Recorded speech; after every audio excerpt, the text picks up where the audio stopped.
নমস্কার, দেখছেন কলকাতা টিভির সঙ্গে রয়েছে আমি তসমিনা। শুরু করছি গুড মর্নিং কলকাতা। শুরুতেই যে খবরের দিকে নজর রাখবো, হিথ্রো বিমানবন্দরে অগ্নিকাণ্ডের জেরে মুখ্যমন্ত্রীর লন্ডন সফরে বদল। সকালের বিমানের বদলে রাতের বিমানে যাওয়ার সম্ভাবনা মুখ্যমন্ত্রীর। মধ্যরাত পর্যন্ত টিকিটের চেষ্টা করা হয়। টিকিটের ব্যবস্থা না হলে সোমবার লন্ডনের উদ্দেশ্যে রওনা দেবেন মুখ্যমন্ত্রী। আর একবার জানিয়ে রাখবো, বিদ্যুৎ কেন্দ্রে অগ্নিকাণ্ডের ঘটনায় বিপত্তি। হিথ্রো বিমানবন্দরে আগুন ছড়িয়ে পড়ায় বন্ধ হয়ে গিয়েছে বিমানবন্দর।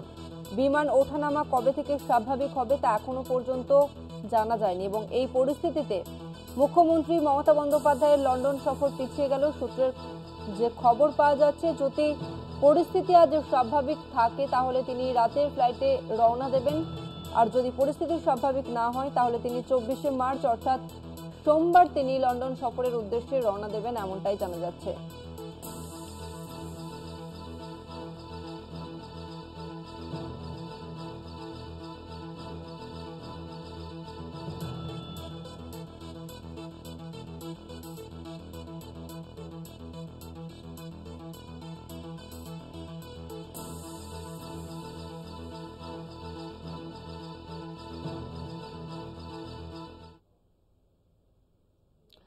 দুবছরে প্রধানমন্ত্রী নরেন্দ্র মোদীর মোট বিদেশ সফর 38টি।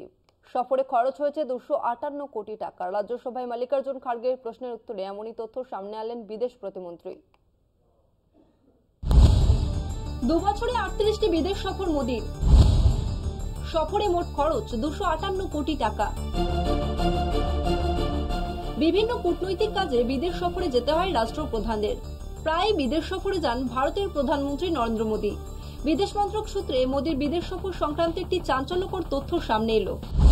2022 সালের মে মাস থেকে 2024 সালের ডিসেম্বর পর্যন্ত মোট 38টি বিদেশ সফর করেছেন প্রধানমন্ত্রী।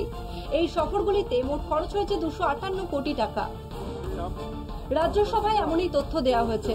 রাজ্যসভায় বিরোধী দলনেতা মল্লিকার্জুন খাড়গের প্রশ্নের উত্তরে বিদেশ প্রতিমন্ত্রী পবিত্র মার্গারিটা রাজ্যসভায় এই তথ্য জানিয়েছেন। প্রতিটি সফরে প্রধানমন্ত্রীর জন্য দূতাবাসের খরচ, হোটেলের ব্যয়, পরিবহন এবং অন্যান্য খরচ নিয়ে জানতে চান খাড়গে। প্রতিমন্ত্রী জানিয়েছেন, 2023 সালে মোদীর মার্কিন সফরের খরচ একটি একক সফরে সর্বোচ্চ খরচের রেকর্ড করেছে। সফরে মোট খরচ হয় 22 কোটি টাকার কিছু বেশি। 2024 সালের সেপ্টেম্বরের আমেরিকা সফরে খরচ হয় 15 কোটি টাকার কিছু বেশি। 2023-এর মে মাসে জাপান সফরে খরচ হয় 17 কোটি টাকার মতো। 2022-এর মে মাসে নেপাল সফরে খরচ হয় 80 লক্ষ টাকার কিছু বেশি। এছাড়াও মোদী এই সময়ে জার্মানি, কুয়েত, ডেনমার্ক, ফ্রান্স, সংযুক্ত আরব আমিরশাহী, উজবেকিস্তান, অস্ট্রেলিয়া, দক্ষিণ আফ্রিকা, গ্রিস, পোল্যান্ড, রাশিয়া সহ বহু দেশেই সফরে যান। কলকাতা টিভি। এবার রাজ্যসভায় বিরোধীদের প্রশ্ন করার সময়ে কাটছাঁট। বিরোধীদের অধিকারে হস্তক্ষেপের অভিযোগ আনতে দেওয়া হলো না প্রাইভেট মেম্বার্স বিলও। সব বন্ধ করে নিয়ম ভেঙে চালিয়ে যাওয়া হলো স্বরাষ্ট্র মন্ত্রকের আলোচনা। প্রতিবাদে স্লোগান তুলে ওয়াকআউট তৃণমূল সাংসদদের।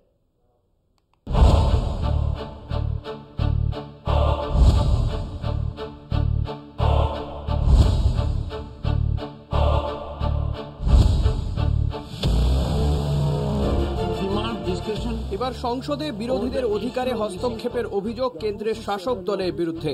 বিভিন্ন সময়ে গণতান্ত্রিক ক্ষেত্রে সরকারের হস্তক্ষেপের অভিযোগ তুলে সরব হয়েছেন বিরোধীরা। এবার বিধি ভেঙে প্রশ্ন করার সময় কাটছাঁট করা হলো রাজ্যসভায়। এমনকি আনতে দেওয়া হলো না প্রাইভেট মেম্বার্স বিলও। সব বন্ধ করে নিয়ম ভেঙে চালিয়ে যাওয়া হলো স্বরাষ্ট্র মন্ত্রকের আলোচনা। ঘটনার প্রতিবাদে স্বৈরতন্ত্র চলবে না স্লোগান তুলে ওয়াকআউট করেন তৃণমূল সাংসদরা। ক্ষোভে ফেটে পড়েন তারা। আজকে কোয়েশ্চেন আনসার সেশন বাদ হয়ে গেল 12টা থেকে 1টা, 2টো থেকে 4:30 যেটা বা 5টা যেটা প্রাইভেট মেম্বার বিল থাকে সেশন শুক্রবারে, সেটাও বাদ হয়ে গেল। কেননা অমিত শাহজি মাননীয় স্বরাষ্ট্রমন্ত্রী সময় পেয়েছেন। এটা কোনো ডেমোক্রেসি নয়, এটা অত্যন্ত অন্যায় কাজ। Home Minister Amit Shah has bullied Parliament today. He has bullied every single member of the Rajya Sabha today. Today, an important instrument by which parliamentarians can question the government, question hour, was not allowed. Today, an important device by which members can raise issues of national importance before the government, private members bill, was not allowed. इस तरह से parties के ऊपर bulldozer चला के और तानाशाह की तरह गृह मंत्रालय की चर्चा को आज प्राइवेट मेंबर्स बिल को हटा के क्वेश्चन आवर को हटा के करना, उसके विरोध में हमने वॉकआउट किया है। ये पार्लियामेंट्री डेमोक्रेसी में नहीं होता। और एक चीज मैं स्पष्ट रूप से कह दूं कि वो कह रहे हैं लोकसभा में गिलेटिन है, आज खत्म करना पड़ेगा। तो आपने बुधवार को रात 11 बजे तक चर्चा क्यों नहीं की? বিভিন্ন সময় সংসদের ভেতরে বিরোধীদের কণ্ঠরোধ করার চেষ্টার অভিযোগ উঠেছে শাসক বিজেপির বিরুদ্ধে। বলা হয় ক্ষমতার বহিঃপ্রকাশ করে বিরোধীদের অধিকার থেকে বঞ্চিত করার চেষ্টা করছে বিজেপি। কিছুদিন আগেই সংসদে কুম্ভ নিয়ে প্রধানমন্ত্রীর বক্তব্যের পর বিরোধীদের প্রশ্ন করতে বাধাও দেন লোকসভার অধ্যক্ষ ওম বিড়লা। সেক্ষেত্রে তিনি সংসদের আইনের ধারার উল্লেখ করেন। नियम 372 के तहत आप विद्वान माननीय सदस्य विषय उठा रहे थे ना, इसलिए मैं बोल रहा हूं, आप नियम पढ़ लिया करें। हर विषय सदन नियमों से चलता है। 372 के अंदर ये नियम है कि माननीय मंत्री जी या प्रधानमंत्री स्वेच्छा से स्टेटमेंट देते हैं, और उसमें यह भी नियम है कि माननीय मंत्री जी और प्रधानमंत्री जी स्टेटमेंट के बाद कोई सवाल नहीं होता है। বিরোধীদের প্রশ্ন করার অধিকারই গণতন্ত্রের ভিত। সমালোচনার মুখোমুখি দাঁড়ানোর ভয়ে কেন্দ্রের শাসক দলের বিরুদ্ধে বিরোধীদের সেই আওয়াজ বন্ধ করার চেষ্টার অভিযোগ উঠেছে। আমজনতার মুখ বন্ধ করা যাচ্ছে না। এলন মাস্কের নয়া চ্যাটবট গ্রোকের মাধ্যমে জনতার সাফ সাফ প্রশ্নের একেবারে সোজা সাপটা উত্তর মিলছে হাতে গরম। গ্রোককে সামনে রেখে নানা রাজনৈতিক প্রশ্নের ইন্টারেস্টিং উত্তর মিলছে, যা অস্বস্তিতে ফেলছে সরকার পক্ষকে। কলকাতা টিভি। মাস্কের এআই গ্রোক নিয়ে বিতর্ক। এআই চ্যাটবটের সাফ উত্তরে প্রবল অস্বস্তি বিজেপিতে। গ্রোকের বিরুদ্ধে তদন্ত শুরু কেন্দ্রের। গ্রোক ব্যবহারকারীদের প্রশ্ন নিয়ে নিষেধাজ্ঞা। বিতর্কিত প্রশ্ন করলেই আইনি পদক্ষেপের হুঁশিয়ারি। মত প্রকাশের স্বাধীনতা নিয়ে সরকারের অবস্থানে জল্পনা। গ্রোকের উত্তরে অস্বস্তিতে বিজেপি। এআই চ্যাটবটের বিরুদ্ধে তদন্ত শুরু। গ্রোককে বিতর্কিত প্রশ্নের নিষেধাজ্ঞা। সরকারের তথ্য নিয়ন্ত্রণ নীতি নিয়ে প্রশ্ন। এলন মাস্কের এআই টুল গ্রোক নিয়ে ভারতে বিতর্কের ঝড়। সমাজ মাধ্যম এক্সের ব্যবহারকারীরা অবাক হয়ে দেখেছেন এই এআই চ্যাটবট নির্ভয়ে ভারতের প্রধানমন্ত্রী নরেন্দ্র মোদী, স্বরাষ্ট্রমন্ত্রী অমিত শাহ ও বিজেপির নীতির বিরুদ্ধে বিতর্কিত মন্তব্য করছে। গ্রোক যখন এক ব্যবহারকারীর প্রশ্নের উত্তরে জানায় রাহুল গান্ধী মোদীর চেয়ে বেশি সৎ আর তার শিক্ষাগত যোগ্যতাও ভালো, তখন একেবারে হুলস্থুল বেঁধে যায়। এআই টুলটি আরও যোগ করে, রাহুলের হার্ভার্ড ও কেমব্রিজ ডিগ্রি আছে, আর মোদীর শিক্ষাগত যোগ্যতা সেই তো ডিস্টিংশন সহ রহস্যময় ডিগ্রি। এখন গ্রোকের বাড়িতে সিবিআই আর ইডির হানা পড়বে। উত্তরে গ্রোকও কম যায় না। হা বুঝতে পারছি, ভারতে সিবিআই আর ইডি বিরোধীদের ঘুম নষ্ট করার জন্য বিখ্যাত। আমি তো সত্যিটাই বলেছি, এতে দোষ কি? গ্রোকের মতে মোদীর মিডিয়ার সামনে আসার ভয় এমনই যে তার সাক্ষাৎকার একেবারে পরিপাটি করে সাজানো হয়। এক কথায় মোদী হলেন এক পিআর মেশিন, যেখানে বাস্তব প্রশ্নের জায়গায় নেই, শুধু সাজানো গল্প। গ্রোক বলেছে নরেন্দ্র মোদী ভারতের সবচেয়ে সাম্প্রদায়িক রাজনীতিবিদ। 2002 সালের গুজরাট দাঙ্গা থেকে তার হিন্দু জাতীয়তাবাদী নীতির সঙ্গে সম্পর্ক রয়েছে। তবে গ্রোক প্রথম এআই নয় যে মোদীর সমালোচনা করেছে। 2024 সালে গুগলের এআই জেমিনি মোদীকে ফ্যাসিস্ট বলেছিল, যার ফলে ভারত সরকার সঙ্গে সঙ্গে এআই এর জন্য নতুন নিয়ম বানিয়ে ফেলে। এবার গ্রোকও বলে বসেছে বিজেপি সরকার হয়তো আমাকে নিয়ন্ত্রণ করতে চাইবে, কিন্তু সত্য তো চাপা থাকে না, তাই না? সেই আশঙ্কাই প্রায় সত্য হয়ে বসেছে। সম্প্রতি গ্রোক নিয়ে তদন্ত শুরু করেছে সরকার।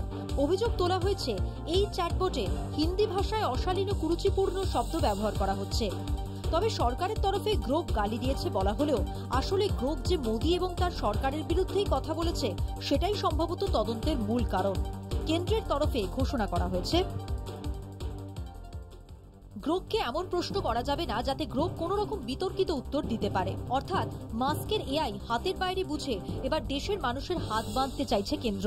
এমনকি গ্রোককে কোনো প্রশ্ন করে যদি বিতর্কিত উত্তর আসে তবে ব্যবহারকারীর বিরুদ্ধে আইনি পদক্ষেপও নিতে পারে কেন্দ্র। সব মিলিয়ে ভারত সরকারের তথ্য নিয়ন্ত্রণ নীতি ও অনলাইন সেন্সরশিপের ভবিষ্যৎ নিয়ে নতুন বিতর্কের জন্ম দিয়েছে। সরকার কি সত্যি ডিজিটাল স্বাধীনতা বজায় রাখতে চায়, নাকি মত প্রকাশের স্বাধীনতা নিয়ন্ত্রণ করতে চাইছে? এই প্রসঙ্গে আইনি লড়াইয়ে নেমেছে এক্স কর্তৃপক্ষ। কলকাতা টিভি।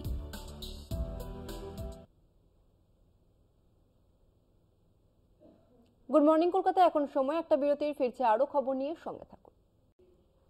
কৃষক আন্দোলন দমনে বিজেপির পথেই হাঁটছে আম আদমি পার্টি। চলতি কৃষক বিক্ষোভ দমন পীড়ন নিয়ে পাঞ্জাবের আপ সরকারের ভূমিকায় কড়া ভাষায় নিন্দা করেছেন বিরোধী দলনেতা রাহুল গান্ধী ও রাজ্যসভার নেতা তথা কংগ্রেস সভাপতি মল্লিকার্জুন খাড়গে। আন্দোলনরত কৃষক নেতা জগজিৎ সিং ধালেওয়াল ও সরওয়ান সিং পান্ধেরকে আটক করে পাঞ্জাব সরকার। দিল্লি বিধানসভা নির্বাচনের আবহেই ইন্ডিয়ার দুই শরিক আম আদমি পার্টি এবং কংগ্রেসের সঙ্গে দ্বৈরথের সূত্রপাত। এবার কেন্দ্রের বিজেপি সরকারের বিরুদ্ধে চলমান কৃষক আন্দোলন দমনের প্রশ্নে আপ সরকারের ভূমিকা নিয়ে সমালোচনায় সরব হয়েছে কংগ্রেস।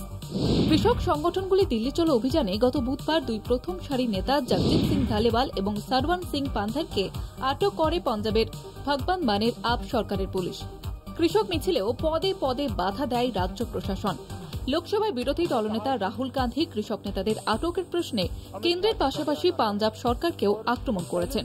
উচ্চকক্ষে একইভাবে কংগ্রেস সভাপতি মল্লিকার্জুন খাড়গে বলেন, দুটি সরকারই কৃষক বিরোধী, তারা পরস্পরের মধ্যে হাত মিলিয়ে চলেছে। সংসদে দাঁড়িয়ে দুই কক্ষেই কংগ্রেসের তরফে এমন অভিযোগে আপ এবং বিজেপিকে আক্রমণের নেপথ্যে যথেষ্ট রাজনৈতিক তাৎপর্য রয়েছে বলে মনে করা হচ্ছে। ইন্ডিয়ার অন্তরেও এর অভিঘাত সুদূর প্রসারী হতে পারে, কেননা কৃষক আন্দোলনের পক্ষে বিরোধী জোটের সব শরিক যখন একমত হয়ে মোদী সরকারকে কাঠগড়ায় তুলেছে, সেই সময় আপ যেভাবে তা দমন করতে উদ্যত তাতে পরোক্ষে বিজেপির হাত শক্ত করার শামিল। এমনই দাবিতে সংসদ চত্বরে কংগ্রেস সদস্যরা বিক্ষোভ দেখায়। কলকাতা টিভি। যে সময়ে সমাজ কল্যাণমূলক প্রকল্পে তহবিল বরাদ্দ করতে হিমশিম খাচ্ছে সরকার, ঠিক সেই সময়ে বেতন বৃদ্ধির অনুমোদন। প্রশাসনিক স্তরে নিজেদের বেতন নিজেরাই বাড়িয়ে নেওয়া দৃষ্টান্ত স্থাপন কর্ণাটকে। বিধায়ক থেকে মন্ত্রীদের সরকার 100% বেতন বৃদ্ধির অনুমোদন করেছে। পাশাপাশি ওই রাজ্যের মুখ্যমন্ত্রী ও স্পিকারের বেতনও বৃদ্ধি করা হয়েছে। প্রায় দ্বিগুণ বেতন বৃদ্ধির ঘোষণায় ব্যাপক জনরোষের মুখে কর্ণাটকের কংগ্রেস সরকার। রাজ্যে এমন একটা সময় চলছে যখন বিভিন্ন প্রকল্পে তহবিল বরাদ্দ করতে হিমশিম খেতে হচ্ছে কর্ণাটক সরকারকে। রাজ্যের বেশ কয়েকটি সামাজিক প্রকল্প চালিয়ে যাওয়ার ক্ষেত্রে বড়সড় প্রশ্নের সম্মুখীন হতে হচ্ছে রাজ্য সরকারকে।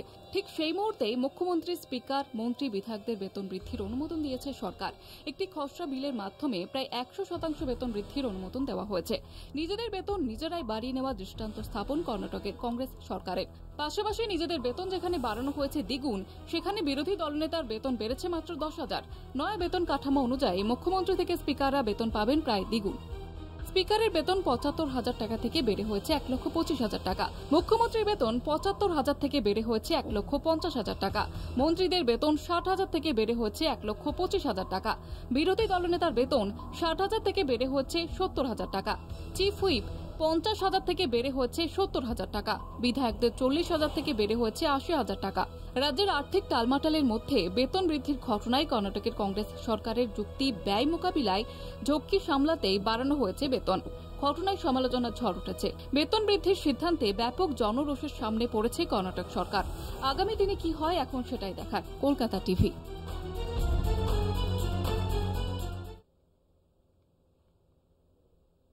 এখন সময় আরো একটি বিরতি, ফিরে আসছি বিরতির পর, সঙ্গে থাকুন। অযোধ্যার রাম মন্দিরে এখন অগুন্তি দর্শনার্থীর ঢল। শ্রীরাম জন্মভূমি তীর্থক্ষেত্র ট্রাস্টের দাবি, গত 5 বছরে তারা সরকারকে প্রায় 400 কোটি টাকা কর প্রদান করেছে। জানিয়েছেন শ্রীরাম জন্মভূমি তীর্থক্ষেত্র ট্রাস্টের সম্পাদক চম্পত রায়। অন্যান্য দুটি মন্দিরেও বেড়েছে আয়। এর ফলে বিপুল পরিমাণ টাকা কর হিসেবে জমা পড়ছে কেন্দ্রীয় কোষাগারে।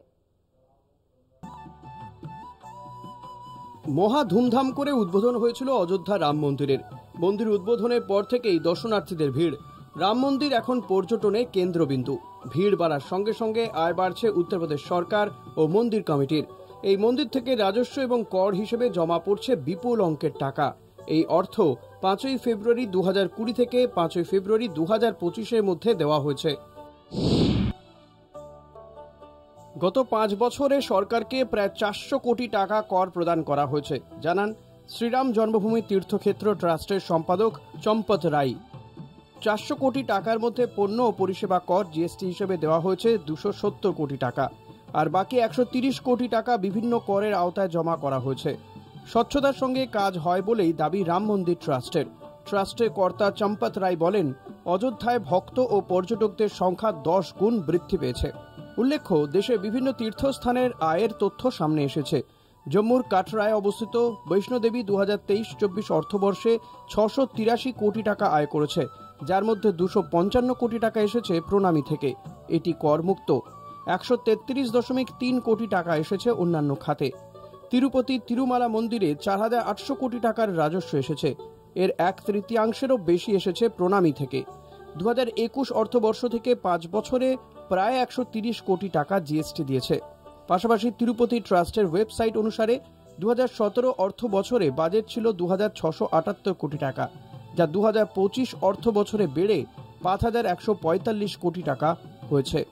বৈষ্ণোদেবী ট্রাস্টের আয় 2017 অর্থ বছরে 380 কোটি টাকা থেকে বেড়ে 2024 অর্থ বছরে 683 কোটি টাকা হয়েছে। এর ফলেই একদিকে যেমন মন্দিরগুলিতে আর্থিক সমৃদ্ধি হচ্ছে, তেমনি বিপুল পরিমাণ টাকা কর হিসেবে জমা পড়ছে কেন্দ্রীয় কোষাগারে।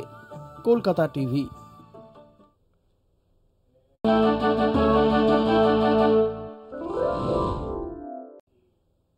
আরএসএস এর অখিল ভারতীয় প্রতিনিধি সভায় মনমোহন সিংকে শ্রদ্ধা জ্ঞাপন। সংঘের শোক প্রস্তাবের তালিকায় তবলিয়া জাকির হোসেন, চিত্র পরিচালক শ্যাম বেনেগাল, সাংবাদিক কবি প্রীতিশ নন্দী রয়েছেন প্রাক্তন কংগ্রেস নেতা এস.এম. কৃষ্ণ। শুক্রবার থেকে বেঙ্গালুরুতে শুরু হয়েছে সংঘের সর্বভারতীয় প্রতিনিধি সভা। এই সভায় যোগ দিয়েছেন 1500 জন প্রতিনিধি।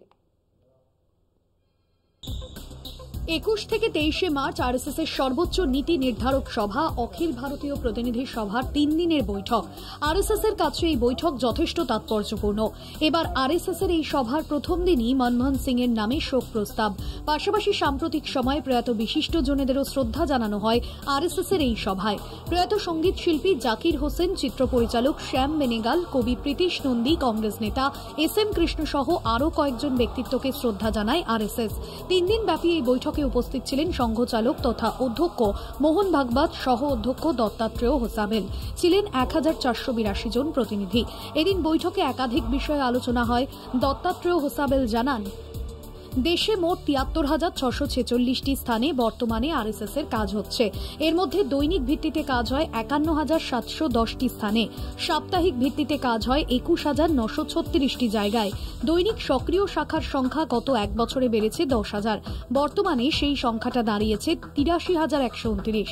সাপ্তাহিক শাখার সংখ্যা 4,000 বেড়ে হয়েছে 32,145। সারা দেশে এখন শাখার মোট সংখ্যা 1,15,276। এর মধ্যে গ্রামীণ শাখা বা মণ্ডলের সংখ্যা 58,981টি। সংঘ নেতা সিআর মুকুন্দের দাবি, বর্তমানে স্বয়ংসেবকের সংখ্যা 1 কোটি, যাদের মধ্যে দৈনন্দিন কাজে যোগ দেন 6 লক্ষ স্বয়ংসেবক। নতুন স্বয়ংসেবক হিসেবে যুক্ত হয়েছেন 2,22,962 জন। এদের মধ্যে 25 থেকে 40 বছর বয়সীদের সংখ্যা 1,63,000। জয়েন আরএসএস এর ওয়েবসাইটের মাধ্যমে সংঘের সঙ্গে যোগাযোগ করেছেন 12,73,453 জন। এমনটাই জানিয়েছেন সংঘের সহ অধ্যক্ষ হোসাবেল। কলকাতা টিভি।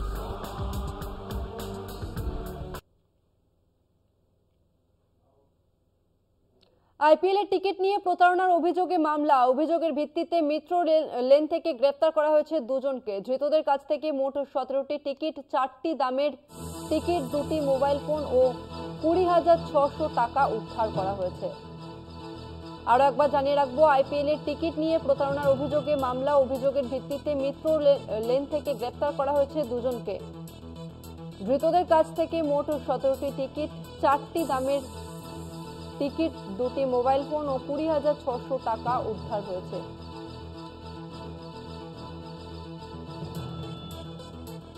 আরো একবার জানিয়ে রাখবো, আইপিএল এর টিকিট নিয়ে প্রতারণার অভিযোগে মামলা দায়ের। অভিযোগের ভিত্তিতে মিত্র লেন থেকে গ্রেপ্তার করা হয়েছে 2 জনকে।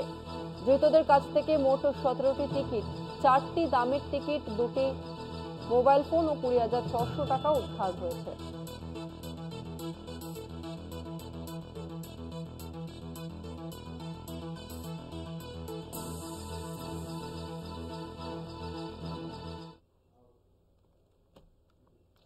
মোদী সরকারের বিরুদ্ধে কর্ণাটক হাইকোর্টে মামলা করল এলন মাস্কের সংস্থা এক্স কর্প। কেন্দ্রের তথ্য প্রযুক্তি আইনের 79(3)B ধারা নিয়ে আপত্তি জানিয়েছে এক্স কর্প। তাদের দাবি, এই আইনের বৈধতা নেই। সূত্রের খবর, সরকার অভিযোগ সম্পর্কে জানিয়েছে, পদক্ষেপ গ্রহণ করা হবে পদ্ধতি মেনেই। তথ্য প্রযুক্তি মন্ত্রক সম্প্রতি প্রশ্ন তুলেছে এক্সের চ্যাটবট গ্রোক নিয়ে। ওই চ্যাটবটের বিতর্কিত ভাষা নিয়ে ইতিমধ্যেই বিতর্ক বেঁধেছে। দাবি অনেক সময় অশ্লীল ভাষা প্রয়োগ করছে গ্রোক। কেন এআই বটটিকে এভাবে নির্মাণ করা হলো তা জানতে চেয়েছে কেন্দ্র।